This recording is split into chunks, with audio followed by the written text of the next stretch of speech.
Vamos entonces a mirar cómo esos instrumentos pueden aportar quizás algunas características de los mismos y, digamos, en cierta medida, cómo también podemos nosotros procesar esa información que surge desde estas distintas técnicas o instrumentos. Entonces, nosotros podemos encontrar en primer lugar las entrevistas biográficas.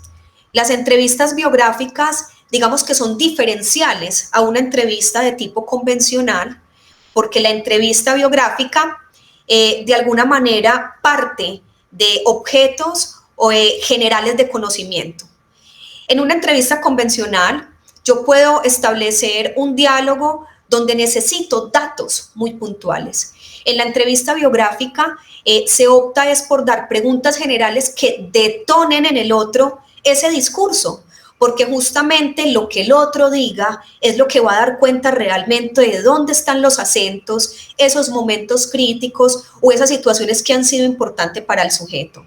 Entonces, desde ahí el papel del investigador es como ir guiando un poco el proceso, pero permitiendo al sujeto con el que estamos interactuando poder llevar la narración de manera libre y dejando ver en ella quizás esos aspectos que nos estamos puntualizando o que estamos objetivizando como investigadores. Entonces, desde acá, por ejemplo, en el campo de formación docente, podría ser la pregunta por las primeras experiencias como profesor, no solamente, digamos, acá las estamos viendo en ciencias naturales, pero esto puede aplicar a distintos campos, pero como vemos en su estructura, son preguntas que permiten al otro, desde su experiencia personal, responder a ello. Entonces, eso es un elemento importante. Aquí el investigador provoca y evoca en el otro, pero digamos no condiciona, no fragmenta, no sesga esa producción oral y narrativa del sujeto con quien se está investigando. Luego el papel del investigador, ¿cuál va a ser? Buscar en ese relato dónde están los elementos que le permiten comprender su objeto de conocimiento, lo que él se planteó, se preguntó al inicio de este proceso. Encontramos las representaciones visuales. Aquí nosotros vemos una imagen que yo creo que cada uno podría interpretar desde lo que ve, desde los elementos que están puestos ahí, ¿cierto? No sé si en este momento alguno quisiera compartirnos qué ve en esa imagen de una manera muy rápida, pero que podamos ver cómo la leemos. Creo que es un asunto interesante para luego pensar cuál es el papel de la representación visual en esta forma de investigación. ¿Quién de pronto se atreve? ¿Qué ve en esa imagen? ¿O qué alcanza a ver?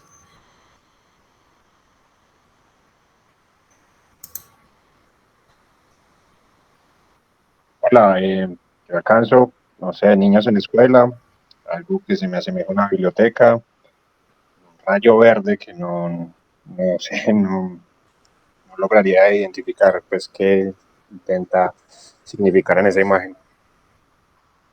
Listo, Cristian, muchas gracias. Bueno, no sé si ustedes alcanzan a percibir algunos elementos.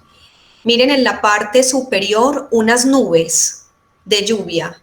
Y esas nubes de lluvia y truenos están sobre una maestra que está sentada en un escritorio con un vaso enorme de café, ¿cierto?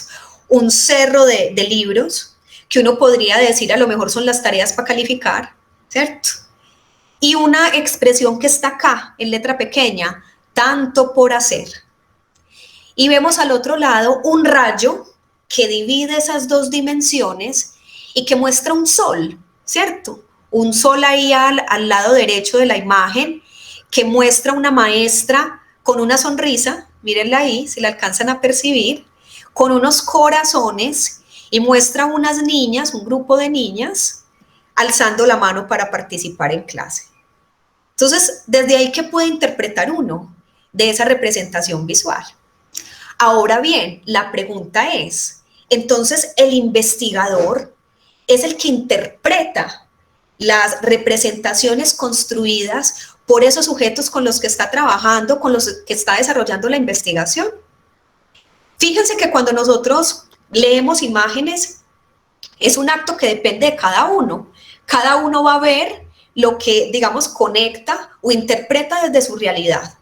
Entonces, desde ahí en la investigación narrativa, cuando se utiliza este recurso de la imagen como una manera de externalizar, de comprender lo que el otro piensa y siente, debe ser acompañado de una descripción de esas imágenes, porque no podemos caer, digamos, en un asunto y es que el investigador describa lo que cree, pero que eso que cree no sea lo que el sujeto investigado quiere transmitir o quiere compartir a otros. Entonces, generalmente va acompañada la imagen de esa explicación que le da el sujeto a ello. Entonces, les quiero leer acá. La profe nos dice: en mi dibujo intento expresar las dos caras de esta profesión. Por un lado, la alegría de estar en clase con las niñas, de estar enseñándoles cualquier tema, de hablar con ellas, de preguntarles qué les pasa, cómo están, poder interactuar con ellas. Pero por otro, el lado gris, donde llueve todo el tiempo, las miles de obligaciones, donde se olvida el ser del maestro y se tiene solo el deber. Esto lleva a replantearnos quiénes somos: guías, instructores, obreros, secretarios, sirvientes, agentes de calidad o del servicio al cliente. Aquí es donde pierde sentido esta hermosa labor, donde muchos maestros se les apaga la llama que los hace vibrar por lo que hacen. Entonces yo creo que ahí nos damos cuenta cómo quizás lo que nosotros leemos y conectamos es explicado y es materializado de otra manera por los autores y quienes hacen este tipo de producciones. Entonces, desde ahí la importancia siempre de acompañar la representación visual del texto explicativo. Encontramos otra técnica o instrumento que son las cartas. Las cartas, digamos que es un elemento que ha tomado harta fuerza en los últimos años. Las cartas son un ejercicio íntimo donde yo, por medio de la escritura, como que empiezo o arranco un hilo de conversación. Coloco ahí un tema, pero de alguna manera estoy buscando que otro haga interlocución conmigo, que otro responda a esa carta. Y ahí se entreteja un ir y venir que permita quizás comprender o recibir del otro algún tipo de recomendación, no sé, de percepción frente a eso que estamos contando. Entonces, aquí nosotros, por ejemplo, en la Universidad de Antioquia hemos utilizado mucho este recurso de las cartas que han viajado entre estudiantes, donde un estudiante, por ejemplo, le cuenta al otro lo que le angustia de ser maestro, de pensarse como profesor, y recibe de sus compañeros, algunas veces de forma particular, es decir, para esta persona en particular, o de forma anónima, recomendaciones sobre cómo puede enfrentar ese asunto problemático que él está planteando en ese escrito. Entonces la carta se vuelve una manera de poder decir eso que quiero decir y que quiero compartir con otros, pero que quiero que el otro también se implique en el asunto que estamos materializando y que estamos entretejiendo en esa carta. Otra técnica o instrumento es la carpeta o portafolio. Yo creo que en nuestra vida nosotros hemos tenido quizás un acercamiento a esta manera de trabajo. Es algo incluso muy propio en los procesos de formación docente, en algunos cursos pedagógicos, manejar esa carpeta o portafolio. Pero aquí, digamos, el elemento diferencial es que es una carpeta y un portafolio que, más allá de guardar documentos, de guardar esas propuestas quizás de aula o de esas elaboraciones o construcciones que ha hecho el maestro, lo acompaña también de unas reflexiones sobre eso que el maestro hace. Entonces esa carpeta o portafolio toma un sentido muy importante porque le permite al maestro explicar ahí lo que hace, por qué lo hace, y permite conectar esa dimensión quizás de lo implícito, de ese actuar, a llevarlo a un plano de lo explícito, y digamos desde ahí permite ser leído, compartido y entendido por otros. Entonces esa carpeta o portafolio se vuelve una manera de leer en el tiempo esa práctica docente. En la medida que voy nutriendo ese portafolio, voy también ahí plasmando los cambios, las transformaciones que voy teniendo en mi forma de pensar, pero también frente a eso, cómo modela mi actuar, mi práctica educativa. Entonces, aquí, ¿qué es lo que hace el investigador? Recopila esas carpetas o portafolios que contienen esas reflexiones o esas explicaciones de los maestros como objeto para comprender esa práctica y obviamente pues las particularidades de cada maestro en su actuar. Tenemos también los diarios personales y profesionales. Yo creo que esta puede ser una herramienta con la cual nos sentimos bastante conectados, desde el diario pedagógico que algunos realizamos sobre nuestra práctica. Digamos que este permite leer el día a día de los maestros y leer también desde un ejercicio desprevenido. Cuando nosotros hacemos nuestro diario, yo me siento a poner ahí en palabras ese asunto que hoy quiero plasmar en mi diario, ¿cierto? Pero yo no estoy pensando en lo que voy a investigar, en voy a poner esto en el diario porque yo voy a investigar o porque alguien va a investigar X cosa, ¿cierto? Entonces miren que el diario tiene un matiz distinto porque se va construyendo todos los días, surge de eso que acontece, pero que cuando llega a manos de un investigador le permite leer esas emociones, esos sentimientos, esas preocupaciones de ese sujeto que investiga a través del tiempo y quizás en la naturalidad del momento y del contexto donde se produjo. A diferencia de la entrevista, a diferencia de un escrito que el sujeto con quien investigamos haga hoy, los diarios están recogiendo el día a día, lo que pasó, lo que sintió en el pasado, ¿cierto? De ese pasado hacia el hoy. Cosa que no pasa con estas otras técnicas, porque aunque estén narrando el pasado, se están reconstruyendo en el ahora, y eso hace que los relatos ya no se estén produciendo 100% en la naturalidad del momento.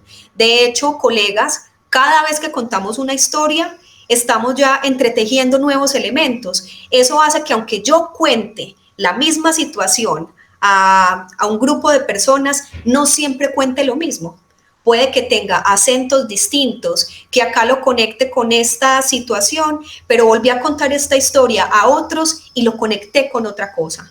Entonces, quizás ese es un elemento diferencial que tiene esta técnica al producirse en la continuidad, porque conecta con ese contexto en el que se produjo ese acontecimiento.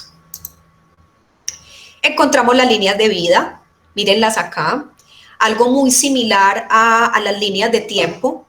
La línea de vida de alguna manera lo que hace es situar momentos cronológicos de esa vida puede ser de nuestros estudiantes o de los maestros, para poder identificar esos momentos esenciales que han marcado sus trayectorias de vida.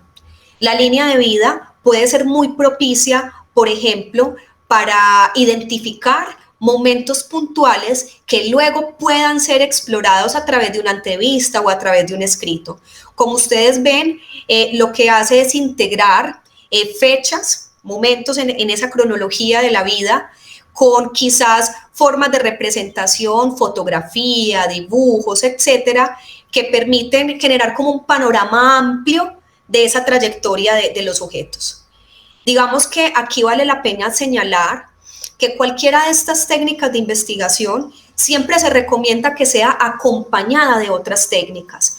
Una sola técnica de investigación pues puede no lograr ese aspecto sensible y esencial que plantea la investigación narrativa, y es adentrarse en la particularidad del sujeto. Entonces, cuando hablamos de investigación narrativa, generalmente hablamos de procesos que combinan distintas técnicas e instrumentos para poder cruzar esa información y tener un panorama más amplio de ese objeto de investigación leído a través de la vida y de las trayectorias de los sujetos con quienes investigamos.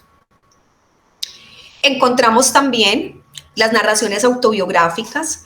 Las narraciones autobiográficas son estos escritos que de alguna manera pues surgen de las personas, de los sujetos con quienes investigamos. Son autobiográficos porque en ellos están relatando su vida propia, lo que ellos piensan, lo que sienten, lo que han vivido, y hacen y entretejen ahí también un proceso reflexivo.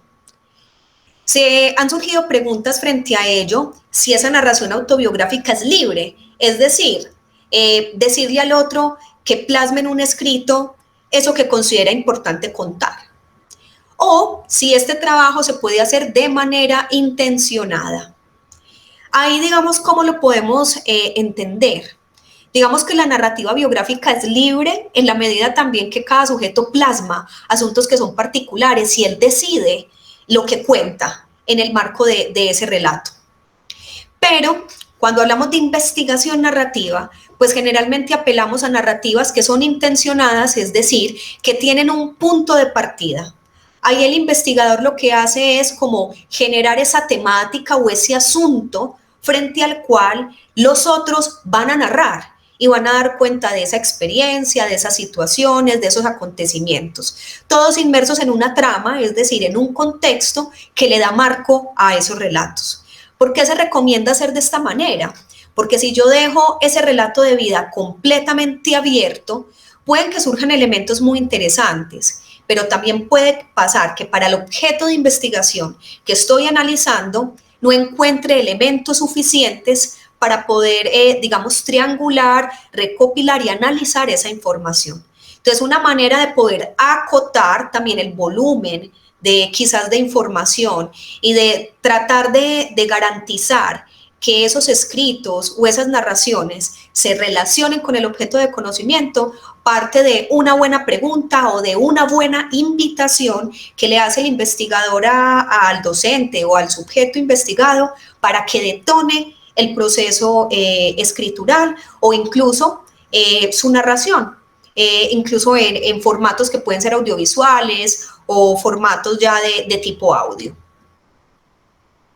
Aquí vemos, por ejemplo, en la pantalla una narrativa donde un estudiante cuenta por qué se hizo maestro, y algo muy bonito que permitió ver acá, y cuando hablo de lo sensible, es ver cómo él, esa decisión de ser maestro, la retoma de la biografía de su familia, incluso de sus padres, de su padre y de su madre, cuyo padre es músico, es profesor de música, en la música conoció a su madre. Él habla de que él existe gracias a un maestro músico que enamoró a una bella mujer y que gracias a eso él está acá, y que él ve en ese acto de su familia una manera noble y sensible también de perpetuar y de existir, y que por eso él decide en el aquí y en el ahora formarse como profesor.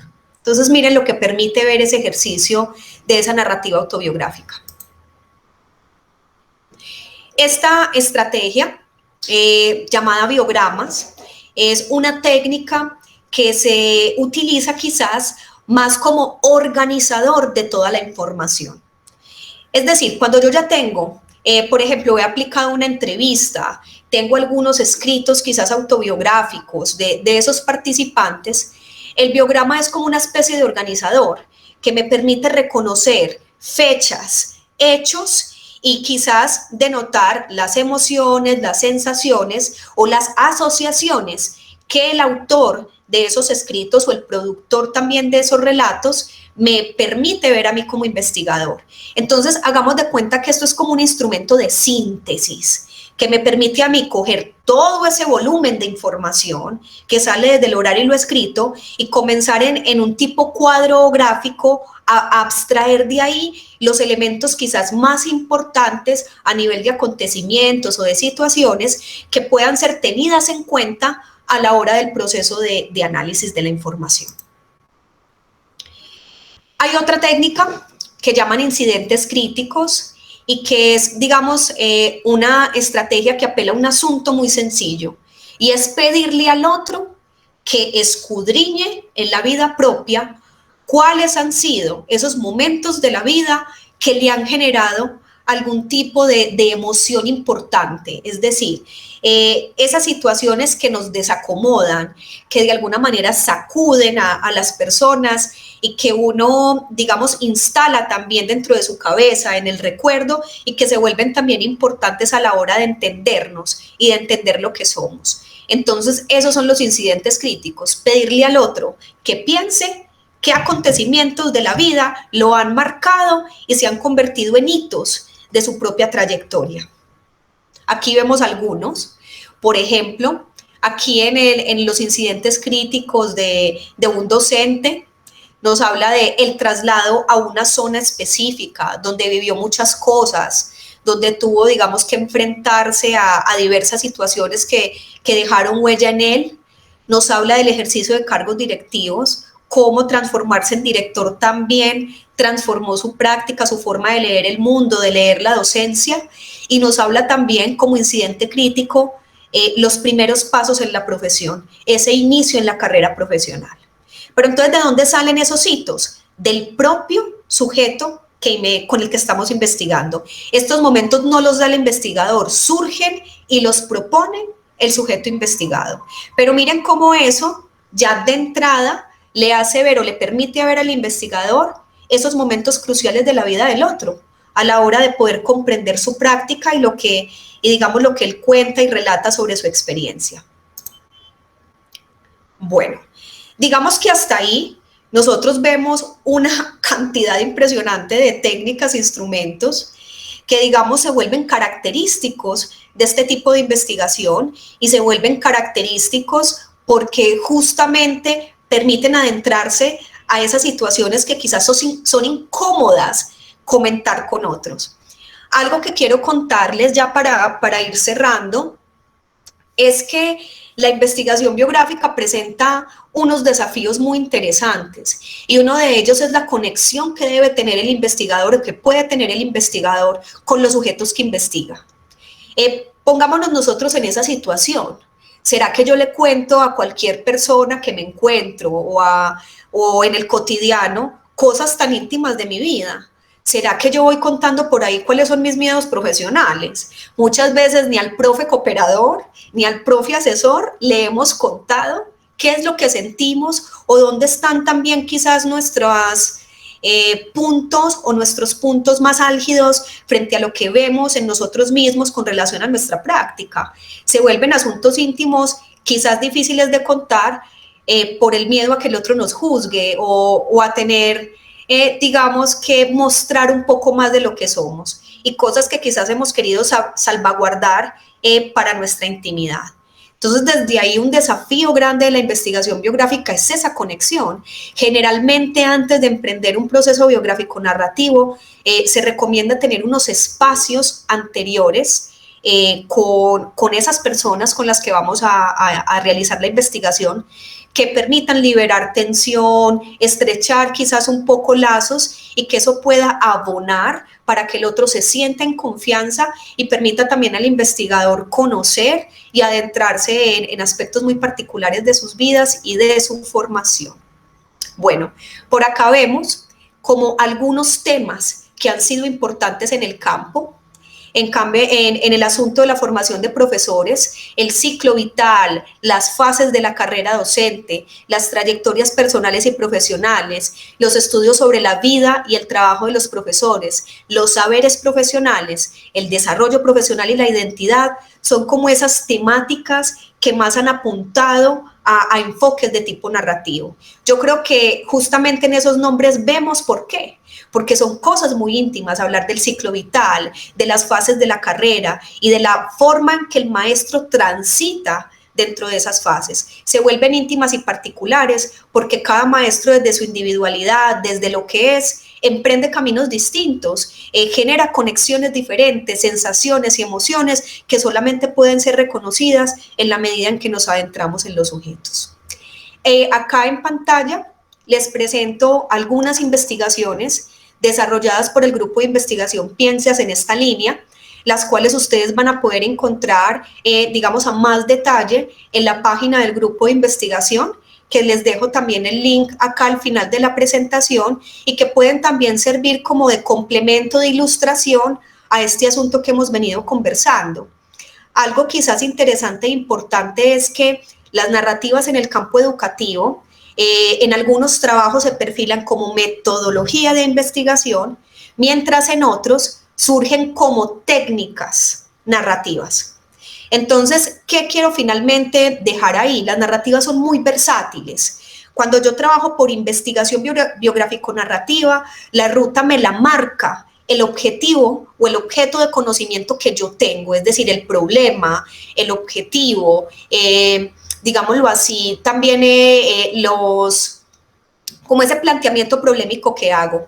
Pero pueden haber otros trabajos que la naturaleza está en reconocer un fenómeno, digamos, o la respuesta de unos sujetos frente a un cuestionamiento puntual, pero que puede utilizar algunas técnicas narrativas para dar cuenta de aspectos muy particulares. Entonces, finalmente, ¿qué les quiero ahí puntualizar?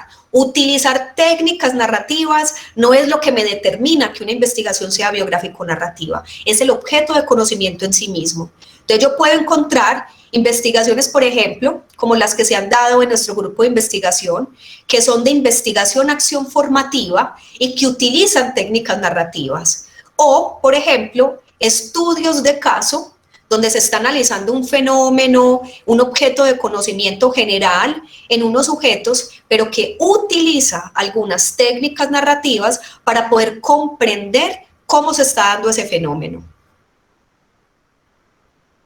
Hola, los demás sí me escuchan, es que me escriben por aquí en el chat que no me escuchan. Sí, se escucha perfecto. Yo sí la escucho, profe. Ah, bueno, entonces puede ser algo del micrófono de Sergio. Bueno, finalmente a tener en cuenta, colegas, la investigación narrativa a los inicios puede ser difícil de emprender. Difícil porque quizás hemos estado andando en unas lógicas distintas, en unas lógicas que parametrizan mucho el conocimiento, que fragmentan incluso el conocimiento del otro. Digamos que la investigación narrativa apela a un primer interrogante y es cómo presentar la investigación. Entonces, ¿yo cómo hago? Hago un informe de investigación convencional, pregunta, objetivos, pregunta, objetivo, marco teórico, análisis, resultados, o coproduzco un relato. Ahí se generan las primeras tensiones. Muchas de las investigaciones hoy en día están coproduciendo nuevos relatos. Entonces yo encuentro informes de trabajos de tesis que son un libro y son un relato, una historia nueva coproducida por el investigador. Otro elemento de tensión, la relación entre el investigador y los participantes, como ya les comentaba anteriormente, la pregunta es cómo entretejer, cómo favorecer que el otro pueda permitirme ver en él esa sensibilidad y esos elementos tan íntimos. Y un peligro que también señalamos acá, y es que al ser una línea de trabajo emergente en los últimos años, que ha tenido un boom tan especial y que, digamos, ha concretado y ha permitido ver el potencial que tiene en el campo educativo, pues el peligro está en que se convierte quizás algunas veces en un asunto de moda. Todos utilizamos narrativas, pero falta esa reflexión metodológica, falta comprender el por qué las utilizamos, por qué son quizás la vía o el medio para adentrarnos en ese objeto de conocimiento y desde ahí permitir que el trabajo en su integralidad pues esté apuntando y sea coherente con los presupuestos de la línea de investigación.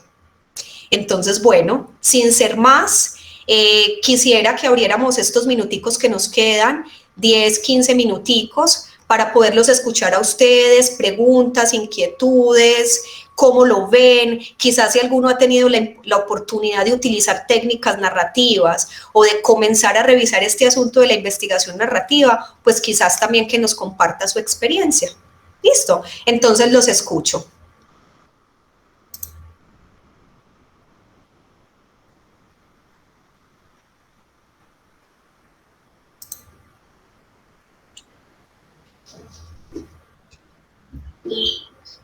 Adelante, Cristian. Hola, ¿me escuchan bien? Sí. Listo, yo actualmente soy recién egresado a la licenciatura en Ciencias Sociales de la UdeA y cuando estaba en la recta final de mi proceso formativo me encontré con ese método y a mí me ha gustado mucho porque es como la posibilidad de, digamos, salir de esa supuesta objetividad del investigador para darle también como un protagonismo bien relevante a esas personas, esos sujetos, de las comunidades con las que uno investiga. Destaco mucho de este método, pues esos diálogos que se pueden dar con las personas, pero por la experiencia, pues yo he hecho un par de ejercicios de investigación con este método, mi trabajo de grado fue utilizando este método, es complejo que la gente escriba, se cuente, se narre, Entonces es una dificultad metodológica bien importante, pero al mismo tiempo pues es un método que a mí me gusta mucho, espero poder seguir trabajando y explorando. Listo, Cristian, te alcancé a escuchar algunas partes porque se te iba el audio, pero creo que logro ahí coger la idea general. Bueno, frente a lo que nos plantea Cristian, hay un elemento muy interesante y es ese papel de objetividad, ¿cierto? Digamos que en la tradición investigativa siempre se nos ha hablado de un investigador que está por fuera de un investigador que, digamos, ve desde afuera ese conocimiento que otros producen o esa información que otros producen. Y digamos que ha sido como algo muy reiterativo en este aspecto de la objetividad, de mantener la integralidad de eso que se coproduce ahí. Digamos que la investigación narrativa, ahí hay un vuelco y una lectura, digamos, diferencial a esta perspectiva que se venía trabajando, porque la investigación narrativa de alguna manera parte de reconocer subjetividades y esa subjetividad también la aplica al investigador, porque incluso el investigador al leer la vida de otros está haciendo una reinterpretación de esa vida de esos otros, pero incluso muchas veces tejiéndola con su propia experiencia. Entonces desde ahí hace también como una ruptura a esa forma tradicional, a esas concepciones tradicionales y le da también voz al investigador. Muchos de estos trabajos incluso al final de sus tesis o al inicio comienzan a contar cómo el investigador también se reconstituyó en ese proceso. También permite darle voz al investigador haciendo sus conjeturas, relatando ahí los asuntos, los ires y venires en el proceso de investigación, pero finalmente cómo se siente él en línea con esos relatos que produjeron sus participantes dentro de una investigación.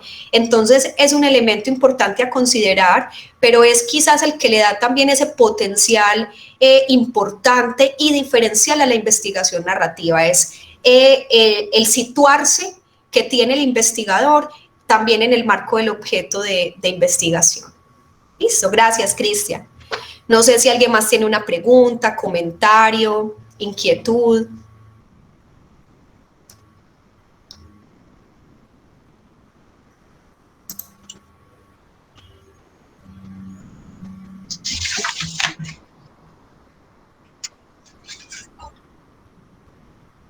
Si algo de pronto no se comprendió, algo que quisieran volver, que ampliáramos también.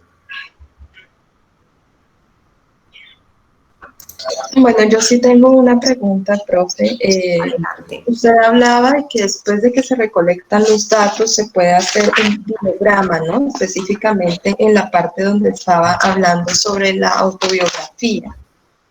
El biograma, ¿solamente se puede hacer ese tipo de organización con la autobiografía o con las otras, con los journals o con los otros tipos de investigación también, los otros tipos de técnicas?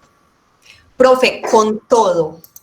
El biograma es como una herramienta de síntesis. Entonces, en la medida en que yo tengo distintas o tengo o aplico distintas técnicas o instrumentos, me puedo servir de toda la información que surge a partir de ellas y poderlas sistematizar en ese ejercicio del biograma. Todas. Lo que pasa es que quizás las más ricas o las que más volumen de información pueden generar, cuando ustedes miran se van a dar cuenta que algunas son muy puntuales, en vez de ampliar el relato buscan como centrar aspectos puntuales de la vida y la trayectoria. Digamos que el biograma potencialmente ayuda justamente con técnicas o instrumentos que requieren o que dan cuenta de un volumen amplio de información. Entonces en la entrevista les comparto, colegas, son entrevistas que, incluso desde la experiencia, uno con 3, 4 preguntas de esas nodales, de esas abarcadoras, puede tener incluso hora y media, 2 horas de conversación. Entonces imagínense ustedes lo que es coger y transcribir 2 horas de conversación para luego acotar la información.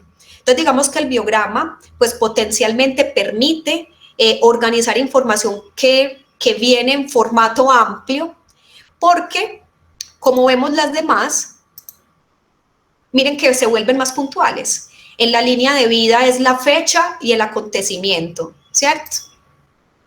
En los diarios personales, digamos que en los diarios, ahí nosotros podríamos decir algunos más extensos, algunos también muy puntuales. Por acá la carpeta o portafolio que tiene son documentos y otras construcciones, pero profe, puntualmente podría todo llevarse al biograma. De hecho, se recomienda que se lleve todo, porque si yo voy a utilizar el biograma como un elemento de síntesis, ¿qué quisiera yo ver ahí? La lectura, digamos, vertical de ese sujeto con el que estoy analizando o que estoy desarrollando el proceso de investigación. Quisiera ver ahí sintetizado todo lo que comprende su trayectoria profesional. ¿Listo? Sí, gracias. Perdón, yo me extiendo en otra pregunta. Yo soy profesora de una asignatura que se llama Reflective Teaching en la licenciatura en inglés. Llevo recolectando de mis estudiantes, con autorización de ellos, por supuesto, sus autobiografías durante aproximadamente 2 años y medio, ¿sí? Yo quiero hacer un estudio longitudinal para poder capturar esos relatos de ellos, esos relatos biográficos. Y todavía no me he sentado, pero cada vez que termina el semestre, imprimo todas las autobiografías, me siento, las leo y llego hasta ahí. En algún momento yo creo que voy a parar y digo, ya pasaron 3 años, 4 años y ya es el momento. Pero se imaginará usted la cantidad de información que tengo, ¿cierto? Claro. ¿Qué recomendación me daría? Yo dije, bueno, el biograma podría ser un buen instrumento para reducir la información de las autobiografías, aunque como dices tú, algunos estudiantes no se extienden tanto en su escritura, mientras que otros sí presentan 3, 4 páginas de elementos. Entonces, ¿qué recomendación me darías en tu experiencia profesional para poder sentarme a analizar esas autobiografías después de 4 años de recolección de datos? Bueno, profe, claro que sí. Profe, pones un ejemplo que es como chévere frente a lo que veníamos hablando, porque yo qué te podría decir con lo que me acabas de compartir. Yo vería, por ejemplo, que ahí la narrativa puede ser el medio para reconocer un asunto particular, que incluso ya tú tendrías que definir como a la hora de transformar todo ese banco de información en un proceso investigativo, pues habría que puntualizar qué es lo que tú quieres leer ahí, porque cada relato puede ir a muchas cosas, pero tú como investigador ahí podrías mirar, bueno, la influencia de la trayectoria de vida o de la formación escolar, lo voy a decir así, en la formación como docente o como profesor de inglés. Pero entonces cuando tú te planteas esa pregunta, vuelve un segundo cuestionamiento. ¿Qué tanto tú te adentrarías en la trayectoria individual de cada uno? Puede ser que el trabajo esté más situado en cómo la narrativa te permite comprender asuntos generales de esa práctica, reconociendo, digámoslo así, las vivencias o las experiencias de cada uno. Entonces, en esa línea podría ser, digamos, no propiamente investigación narrativa, sino quizás un estudio de caso, o digamos, enlazándolo con lo decías, un trabajo de tipo longitudinal que está midiendo y que está valorando un asunto a través del tiempo, que implica, digamos, un número de participantes también más amplio. No sé si ya tocaría mirar si eso se puede alinear con un tipo de estudio de caso, acuñando esta perspectiva, pero donde esa narrativa o ese escrito autobiográfico sería como la técnica o el instrumento principal. ¿Por qué de pronto, profe, lo planteo así? Porque la investigación narrativa, cuando, digamos, tenemos un número considerable de sujetos o de personas o de participantes, se puede volver difícil de manejar. Y digámoslo así, que tener un solo escrito autobiográfico que tiene 2, 3 o 5 páginas, tampoco nos permitiría a nosotros como investigadores dar cuenta a profundidad de la experiencia de cada estudiante. Por eso en la investigación narrativa no se queda con una sola técnica, sino que cruza en ese sujeto distintas técnicas de recolección para poder establece una lectura que acontece ahí. Yo veo que tienes un material que es valiosísimo. Incluso nosotros, en un proyecto que se llamó Retratos de futuros profesores de ciencias naturales, una reflexión entre pares sobre la práctica y la profesión docente, hicimos algo muy similar a lo que estás planteando. Teníamos un grupo de 15 estudiantes acá en Medellín, Colombia, 15 estudiantes en Chile, en Puerto Montt, y cada uno realizó un escrito autobiográfico con un tema general que les dimos, y luego nosotras lo que hicimos fue cruzar todos esos relatos para poder comprender qué se estaba entretejiendo ahí. Y lo que hicimos en esa medida fue un estudio de caso, porque era un fenómeno general que estábamos leyendo y rastreando ahí, y digamos que lo que hacíamos ya era valernos de las técnicas o instrumentos narrativos para poder organizar y configurar esa práctica.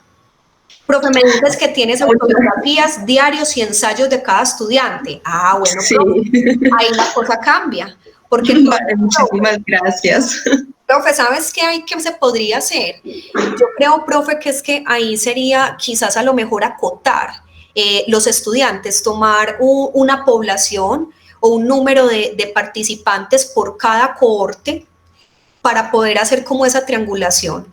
Profe, ¿por qué no se puede hacer con todos global? Porque es una cosa, profe, que yo le digo que llegamos a viejitos y no hemos terminado. Y ya tú te darás cuenta el volumen de información que se produce ahí, y cruzarla y entrelazarla toda se vuelve algo pues supremamente vasto, sin querer decir, profe, que sea imposible, pero digamos que ahí se podría apelar a la selección, quizás a lo mejor al azar, de algunos de esos trabajos, y poder hacer esas lecturas vinculando entonces ese cruce de información desde diversas fuentes. ¿Listo? Bien, muy amable. Bueno, profe, con gusto. Bueno, no sé si algo más, alguna otra pregunta, un comentario.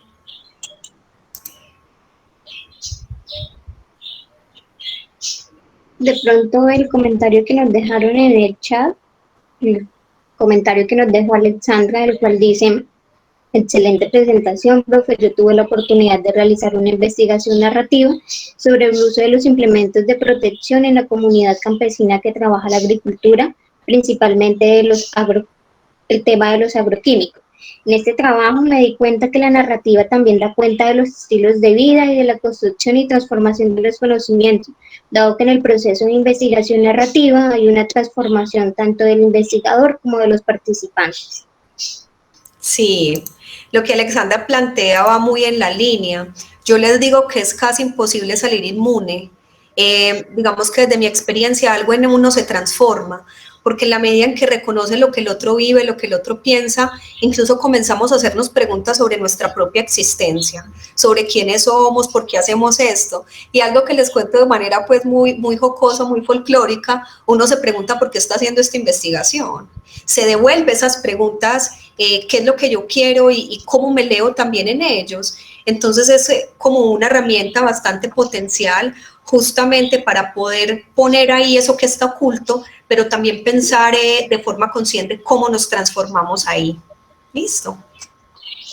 No sé si alguien más, un comentario, pregunta. Muchísimas gracias. Creo que ya nos está esperando en la otra sala. Sí, sí, bueno. Ya, quería pues ya primero nuevamente agradecer a los participantes, a los asistentes a esta sesión, a este taller, a la profesora Yesenia por compartirnos todo su saber, toda su experiencia, todo su conocimiento. Y pues nada, los quiero invitar a que nos unamos a la siguiente sala para dar como esta clausura a este evento y pues poder seguir hablando y creando ideas. Bueno, a todos muchas gracias por sus interacciones, por su interés. En el Padlet va a quedar la presentación, y yo creo que finalizando esta semana voy también a dejar materiales complementarios, algunos ejemplos de investigaciones narrativas para que ustedes puedan ver esa perspectiva biográfica, autobiográfica. Recuerden que la presentación tiene hipervínculos. De hecho, cuando ustedes le dan clic en el Genially a esta manito, les permite ver dónde hay hipervínculos y en muchas de ellas hay enlaces a páginas y hay enlaces a documentos complementarios que tienen que ver con estas temáticas. Entonces igualmente se las voy a dejar alojada, pero para que ustedes sepan que aquí también hay anclado unos recursos que ustedes pueden consultar. ¿Listo? Muchísimas gracias y feliz tarde para todos. Un abrazo desde Medellín. Gracias. Hasta luego. Hasta luego. Hasta luego, muchas gracias. Hasta la próxima.